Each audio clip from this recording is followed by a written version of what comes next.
வணக்கம். உதயா 1983 அந்த ஐடியிலேருந்து கேட்டிருக்காங்க. Sir good afternoon. My name is Udaya. My investing 1.5 lakhs and my goal is to get 5 crores. How long do I have to invest அப்படின்னு கேட்டிருக்காரு. இவங்க வந்து மை இன்வெஸ்டிங் 1.5 lakhsன்னு போட்டிருக்காரு. இப்போ 1.5 lakhs இன்வெஸ்ட்மெண்ட் வந்து இஃப் ஐ அஸ்யூம் எஸ்ஐபி மூலமாக பண்ணுறதா மாதம் 1.5 லட்ச ரூபா போட்டாங்கன்னா அவங்க 5 கோடி அவங்களுக்கு கிடைக்கிறதுக்கு வந்து 11 வருஷம் ஆகும். At the rate of 15%. இவங்க போட்டிருக்கக்கூடிய தொகையை ரஃப்லி அபவுட் 1.98 crore, அதாவது 2 கோடி ரூபாய் அவங்க எஸ்ஐபியில் போட்டிருப்பாங்க for the next 11 years. At the rate of 15%. அவங்களுக்கு வந்து 5 கோடி ரூபாய் கிடைக்கிறதுக்கான சாத்தியக்கூறுகள் நிறைய இருக்குது. சப்போஸ் அவங்க வந்து மை இன்வெஸ்டிங் 1.5 lakhsங்கிறது என்கிட்ட ஒரே ஒரு 1.5 லட்ச ரூபா தான் சார் இருக்குது, இது வந்து என்றைக்கு 5 கோடி ஆகும் அப்படிங்கிற மாதிரி கொஷின் இருந்ததுன்னா, ஏன்னா இந்த கொஷினில் வந்து கிளாரிட்டி இல்லை. சப்போஸ் ஒன் டைம் 1.5 லட்ச ரூபா தான் இருக்குது, அது எப்போ 5 கோடி ரூபாய் ஆகும் அப்படின்னு கேட்டாங்கன்னா 15% ரிட்டர்ன் கிடைச்சிதுன்னா இன்னும் 42 வருஷம் ஆகும் 5 கோடியை அச்சீவ் பண்ணுறதுக்கு. நெக்ஸ்ட் கொஷின் சாந்தி செல்வராஜன் 297 அப்படிங்கிற ஐடியிலேருந்து கேட்டிருக்காங்க. சார் ரெப்கோ பேங்க்கில் நிறைய டெபாசிட் பண்ணியிருக்கேன், அது சேஃபா சார் அப்படின்னு கேட்டிருக்காங்க.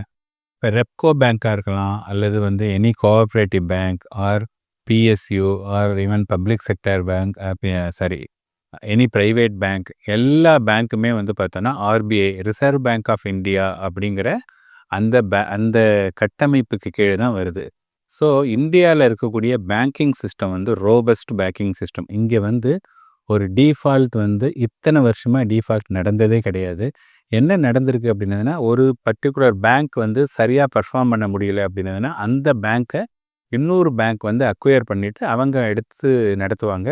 அதனால வந்து எந்த விதமான பாதிப்பும் அந்த கஸ்டமருக்கு வந்து கண்டிப்பாக கிடையாது.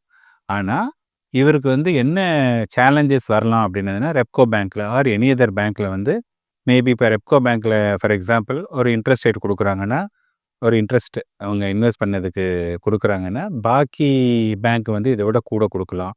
அல்லது ஒரு சர்வீஸ் வந்து பார்த்தோன்னா இவங்க வந்து மற்றவங்களோட கம்மியாக கொடுக்கலாம். இந்த மாதிரியான விஷயங்கள் அதுதான் நடக்கலாமே ஒழிய, சேஃப்டியை பொறுத்த வரையும் ரெப்கோ பேங்க்காக இருக்கட்டும் ஆர் எனி அதர் பேங்க்காக இருக்கட்டும், it is as safe as any bank, because RBI கண்ட்ரோலில் இருக்குது. வரலக்ஷ்மி S6229 அப்படிங்கிற ஐடியிலேருந்து கேட்டிருக்காங்க. சார் எஸ்ஐபியில் 3 கோடி கிடைத்தால் அதை எங்கே போடுவதுன்னு கேட்டிருக்காங்க. இதுக்கு நான் எப்படிங்க ஆன்சர் சொல்கிறது?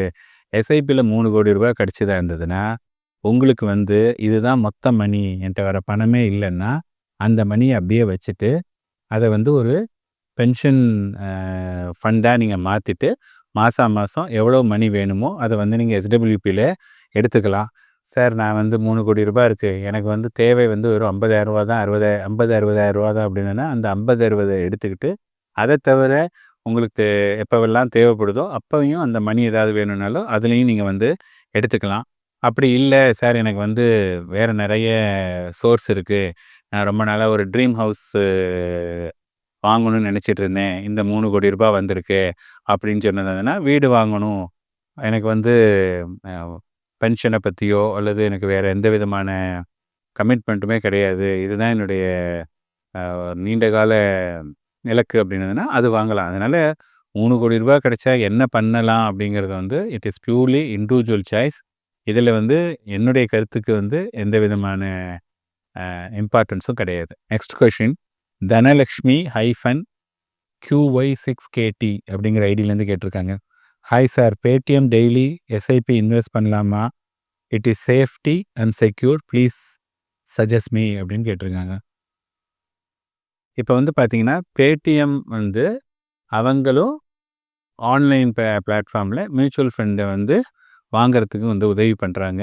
ஸோ நீங்கள் வந்து பேடிஎம் உங்களுக்கு கம்ஃபர்டபுளாக இருந்தது, எனக்கே எந்த ஃபண்டை இன்வெஸ்ட் பண்ணணும்னு எனக்கே தெரியும், எப்போ வெளியில் வரணும்னு எனக்கு தெரியும், நானே பார்த்துப்பேன் அப்படின்னு சொன்னதுன்னா தாராளமாக பண்ணலாம். இங்கே வந்து whether you are investing through Paytm or any other app or investing through me or நீங்களாவே டைரெக்டாக இன்வெஸ்ட் பண்ணாலும் எதில் இன்வெஸ்ட் பண்ணாலும் உங்களுடைய மணியை யாரும் எடுத்துகிட்டு போக மாட்டாங்க. எங்கே வேறுபடும் அப்படின்னதுன்னா, எந்த ஃபண்டை சூஸ் பண்ணுறது, எப்போ வெளியில் வருது.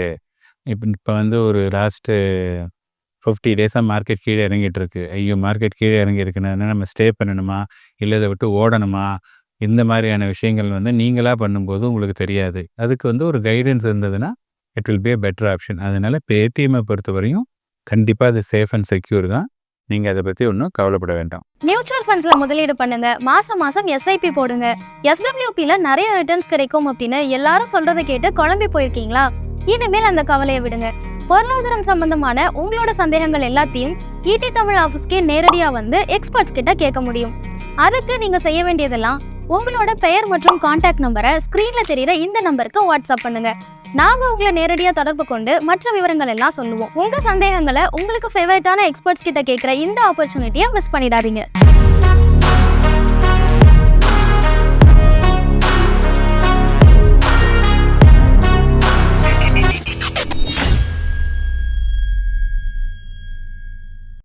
மேலும் ஈடி தமிழ் சேனல்ல வரப்போகும் பிசினஸ் மற்றும் அது ரிலேட்டடான வீடியோவை பார்க்க உடனே கீழே இருக்க சப்ஸ்கிரைப் பட்டனை கிளிக் பண்ணுங்க.